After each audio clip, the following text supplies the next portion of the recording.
नमस्कार, मैं दिव्या। फटाफट 30 खबरों में आपका स्वागत है। चलिए जानते हैं देश प्रदेश की बड़ी खबर। भारत और बेल्जियम ने व्यापार, निवेश और नवाचार को बढ़ावा देने के लिए द्विपक्षीय सहयोग को और गहरा करने पर सहमति जताई है।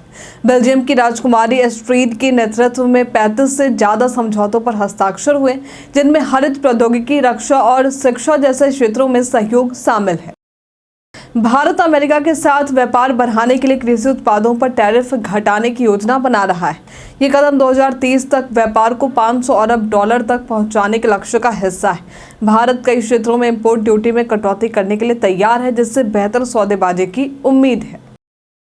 भारतीय मौसम विभाग के अनुसार इस साल गर्मी सामान्य से अधिक होगी, जिसका कारण ला नीना का असर कम होना है। वैज्ञानिकों के मुताबिक कम बारिश और असामान्य सर्दियां जलवायु परिवर्तन के संकेत हैं, जिससे देश के बड़े हिस्से में तापमान बढ़ सकता है। भारत ने LCA-MK-1A के रियर फ्यूजलेज का पहला हैंडओवर HAL को किया है, जिससे तेजस फाइटर प्रोग्राम में तेजी आएगी। रक्षा मंत्री राजनाथ सिंह ने इसे ऐतिहासिक कदम बताया। तेजस के 83 विमानों की डिलीवरी जल्द शुरू होगी और भविष्य में भारतीय वायुसेना को मजबूत बनाने के लिए तेजस का उत्पादन बढ़ेगा। रिलायंस जियो ने एक नया प्रीपेड रिचार्ज प्लान पेश किया है, जिससे 90 दिनों तक जियो हॉटस्टार का कॉम्प्लीमेंट्री एड सपोर्टेड सब्सक्रिप्शन और 5 GB data, high speed data मिलता है। ये प्लान OTT कंटेंट स्ट्रीमिंग का किफायती तरीका है और उपयोगकर्ता बिना अतिरिक्त सब्सक्रिप्शन के जियो के प्लेटफॉर्म पर कंटेंट देख सकते हैं। रमजान के दौरान उम्रा करने के लिए मक्का में आने वाले यात्रियों की संख्या में रिकॉर्ड वृद्धि हो रही है। सऊदी अरब ने यात्रियों की भीड़ को नियंत्रित करने के लिए स्मार्ट कैमरे और सेंसर लगाए, साथ ही हेल्थ इमरजेंसी के लिए स्कूटर सेवाएं शुरू की हैं। एलन मस्क ने यूक्रेन में स्टारलिंक टर्मिनल बंद करने के आरोपों का खंडन किया और कहा कि वे यूक्रेन की नीति से असहमत होते हुए भी स्टारलिंक कभी नहीं बंद करेगा। मस्क ने यह भी स्पष्ट किया कि स्टारलिंक यूक्रेनी सेना के लिए महत्वपूर्ण है और इसे सौदेबाजी का उपकरण नहीं बनाया जाएगा। गृह मंत्री अमित शाह ने अहमदाबाद में 2036 ओलंपिक की मेजबानी के लिए 10 बड़े स्टेडियम बनाने की घोषणा की है। उन्होंने पैरा हाई परफॉर्मेंस सेंटर की आधारशिला भी रखी, जो गुजरात के पैरा एथलीटों को विश्व स्तरीय प्रशिक्षण प्रदान करेगा। साथ ही उन्होंने गुजरात में किए गए विकास कार्यों और कानूनी पेशे में वकीलों के योगदान पर भी चर्चा की। रेलवे ने 60 बड़े स्टेशनों पर नया नियम लागू किया है, जिसके तहत केवल कंफर्म टिकट वाले यात्री ही स्टेशन के अंदर प्रवेश कर सकेंगे। ये कदम रेलवे स्टेशनों पर उमड़ रही भीड़ को नियंत्रित करने के लिए उठाया गया है। वेटिंग और जनरल टिकट वाले यात्रियों को स्टेशन के बाहर इंतजार करना होगा। भारत ने चीन और जापान से आने वाले जल उपचार रसायन पर 5 साल के लिए एंटी डंपिंग शुल्क लगाया है, जो $986 अमेरिकी प्रति टन तक होगा। ये कदम घरेलू उद्योग को सस्ते आयात से बचाने के लिए उठाया गया है, जैसा कि वाणिज्य मंत्रालय की जांच शाखा की सिफारिश पर किया गया है। शाहरुख खान ने आयकर अपीलीय न्यायीकरण यानी ITAT में अपनी फिल्म RA1 के टैक्स विवाद में बड़ी जीत हासिल की। ITAT ने आयकर विभाग का पुनर्मूल्यांकन गलत बताया और शाहरुख के पक्ष में फैसला सुनाया, जिसमें ब्रिटेन में किए गए कर दावों को सही ठहराया।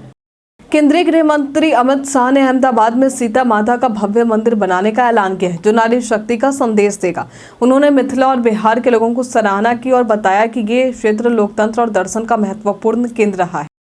संसद के दोनों सदनों ने भारतीय क्रिकेट टीम को ICC चैंपियंस ट्रॉफी जीतने पर बधाई दी है। लोकसभा अध्यक्ष ओम बिरला और राज्यसभा उपसभापति हरिवंश ने टीम की शानदार विजय का जिक्र किया और इसे युवाओं के लिए प्रेरणा स्रोत बताया।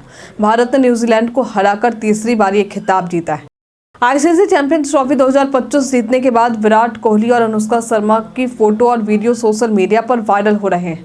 एक अनदेखी फोटो में दोनों के चेहरे पर जीत की खुशी साफ दिखाई दे रही। अनुष्का का सिंपल और प्यारा लुक भी फैंस को बहुत पसंद आ रहा है। रेलवे ने तत्काल टिकट बुकिंग प्रक्रिया में बदलाव किए हैं, जिससे कंफर्म टिकट मिलने की संभावना बढ़ी है। अब AC क्लास के लिए 10 बजे और नॉन AC के लिए 11 बजे से बुकिंग शुरू होती है। एक यात्री अधिकतम 4 तत्काल टिकट बुक कर सकता है। 2025 की चारधाम यात्रा में अब VIP दर्शन शुल्क समाप्त कर दिया गया है, जिससे सभी श्रद्धालुओं को समान दर्शन मिलेगा। मुख्यमंत्री पुष्कर सिंह धामी यात्रा की तैयारियों की समीक्षा करेंगे, जिसमें मार्गों की स्थिति, हेलीकॉप्टर सेवाएं और पंजीकरण प्रक्रिया में सुधार पर चर्चा होगी। भारत सरकार ने AC के सही तापमान को लेकर एडवाइजरी जारी की है। 24 डिग्री सेल्सियस को डिफॉल्ट तापमान माना गया है, जो सेहत और बिजली की बचत के लिए उपयुक्त है। सोते समय भी 24 डिग्री सेल्सियस पर बेहतर है और स्मार्ट AC का उपयोग बिजली बचाने में मदद कर सकता है। होली के मौके पर रेलवे ने कटनी सिंगरौली रेलखंड पर नॉन इंटरलॉकिंग काम के चलते कुछ ट्रेनें कैंसिल और कुछ डाइवर्ट कर दी। यात्रियों को प्रभावित ट्रेनों की लिस्ट चेक करने की सलाह दी गई ताकि सफर में कोई परेशानी ना हो।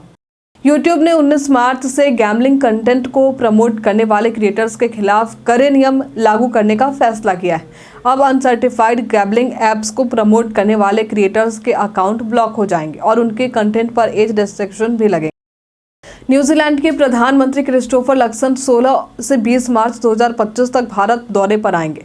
वे प्रधानमंत्री मोदी से द्विपक्षीय संबंधों पर चर्चा करेंगे, रायसीना डायलॉग 2025 में भाग लेंगे और राष्ट्रपति द्रौपदी मुर्मू से मुलाकात करेंगे। उनका लक्ष्य भारत न्यूजीलैंड व्यापारिक संबंधों को मजबूत करना। नोकिया ने इतिहास रचते हुए चांद पर 4G LTE नेटवर्क स्थापित किया। यह नेटवर्क नासा के IM-2 मिशन में उपयोग होगा, जो चंद्रमा पर अस्थायी मानव बस्तियां स्थापित करने के लिए महत्वपूर्ण कदम है। ये नेटवर्क भविष्य के अंतरिक्ष मिशनों में भी संचार को सशक्त बनाएगा। आज से 12 मार्च के बीच नया पश्चिमी विक्षोभ भारत के पश्चिमी हिमालयी क्षेत्र को प्रभावित करेगा, जिससे जम्मू कश्मीर, हिमाचल प्रदेश और उत्तराखंड में बारिश और बर्फबारी की संभावना है। मैदानी इलाकों में 12 से 15 मार्च तक आंधी, बिजली और हल्की बारिश हो सकती है। दिल्ली में तेज हवाओं का अनुमान है। पीएम मोदी ने गंगा और ब्रह्मपुत्र नदियों में डॉल्फिनों की संख्या का सर्वे जारी किया। भारत में कुल 6,324 गंगा डॉल्फिन पाई गई, जिनमें से उत्तर प्रदेश में सबसे अधिक 2,397 डॉल्फिन हैं। इसके अलावा बिहार, पश्चिम बंगाल और असम में भी डॉल्फिन की अच्छी संख्या मिली। पेप्सिको ने भारत में अगले 5 वर्षों में अपनी कमाई दोगुना करने का लक्ष्य रखा है। कंपनी ने उत्तर प्रदेश और असम में नए संयंत्रों में निवेश किया और 2 और संयंत्र खोलने की योजना बनाई। ये भारत को अपनी वैश्विक वृद्धि का इंजन मानती है। ललित मोदी, जो IPL के पूर्व चेयरमैन रहे और भ्रष्टाचार के आरोपों का सामना कर चुके हैं, उन्होंने वनुआतु से नागरिकता प्राप्त की थी। हालांकि उनकी आपराधिक पृष्ठभूमि उजागर होने के बाद वनुआतु के प्रधानमंत्री ने उनका पासपोर्ट रद्द कर दिया है। भारत और वनुआतु के बीच मजबूत रिश्ते हैं। आर्टिफिशियल इंटेलिजेंस यानी AI ने ट्यूबरक्लोसिस यानी TB की जल्दी पहचान में मदद की, जिससे 6.8 लाख मरीजों का समय पर इलाज संभव हुआ है। AI पावर्ड एक्सरे मशीनों का उपयोग TB उन्मूलन अभियान में किया जा रहा है। इसके अलावा माइक्रोसॉफ्ट ने डॉक्टरों के लिए एक नया AI टूल लॉन्च किया है। त्योहारों के मौसम में हवाई किराया बढ़ने की वजह कई है।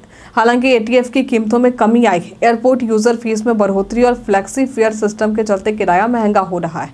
इससे यात्रियों को राहत की बजाय और बढ़े हुए किराए का सामना करना पड़ रहा है। Xiaomi 15 सीरीज, जिसमें Xiaomi 15 और Xiaomi 15 Ultra शामिल है, आज भारत में लॉन्च हो रही है। दोनों फोन स्नैपड्रैगन 8 लाइट प्रोसेसर, शानदार कैमरा और तेज चार्जिंग सपोर्ट जैसे दमदार फीचर से लैस है। Xiaomi 15 की कीमत 90,700 से शुरू होती है, जबकि Xiaomi 15 Ultra 1,36,100 का होगा। भारत ने न्यूजीलैंड को 4 विकेट से हराकर तीसरी बार चैंपियंस ट्रॉफी का खिताब अपने नाम किया।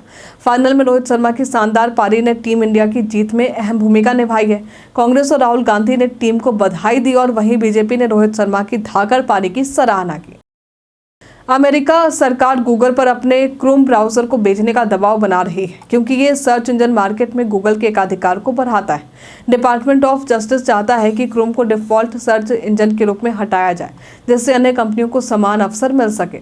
तो आज के लिए फिलहाल इतना ही। जिन लोगों ने हमें कमेंट किया था उनके नाम है नौसाद रजा, जितेंद्र ठाकुर, संजीव कुमार, दीपक कुमार, रविशंकर, MD साकिर हुसैन, उमेश कुमार, अमित कुमार, रवि मोहन कुमार। तो चलिए बढ़ते हैं आज के सवाल की ओर। तो आज का सवाल है, आपका पसंदीदा सोशल मीडिया प्लेटफॉर्म कौन सा है? आप अपना जवाब हमें कमेंट में लिखकर जरूर बताइए। तो आज के लिए फिलहाल इतना ही। हमारे साथ बने रहने के लिए आपका धन्यवाद।